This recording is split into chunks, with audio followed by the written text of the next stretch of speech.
জলবায়ু পরিবর্তনের বিরূপ প্রভাব মোকাবেলায় সবুজে সাজাই বাংলাদেশ স্লোগানে বরগুনায় বৃক্ষরোপণ করেছে প্রকৃতি ও জীবন ক্লাব।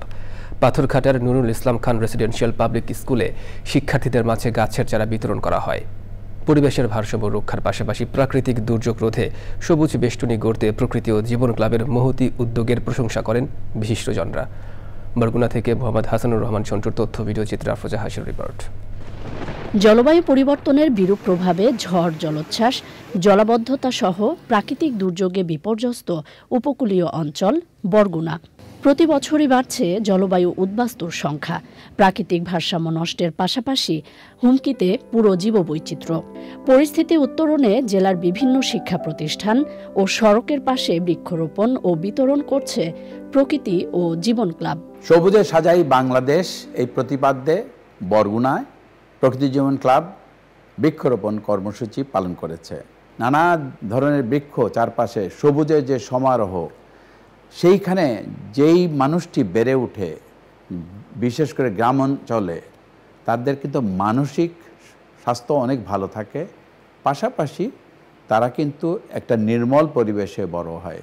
ঢাকা শহরে আমরা কিংবা অন্যান্য শহরে যেখানে ইট পাথরের মধ্যে আমরা বসবাস করি, সেখানে যে উষ্ণতা, গ্রামে কিন্তু সেই উষ্ণতা নেই।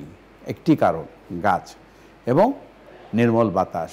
সুতরাং আসুন আমরা এই বর্ষায় সারা বাংলাদেশ ব্যাপী বৃক্ষরোপণ করি এবং বাংলাদেশটাকে সবুজে ছেয়ে ফেলি।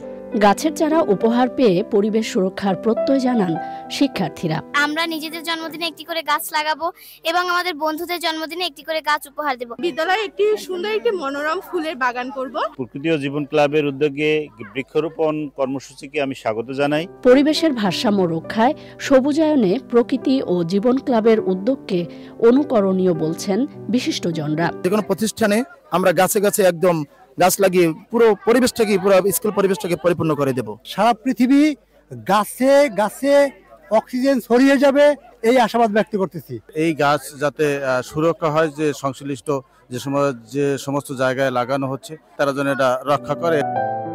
উপকূলীয় অঞ্চলকে প্রাকৃতিক বিপর্যয়ের হাত থেকে রক্ষায় সবুজায়ন অব্যাহত রাখার আহ্বান পরিবেশবাদীদের।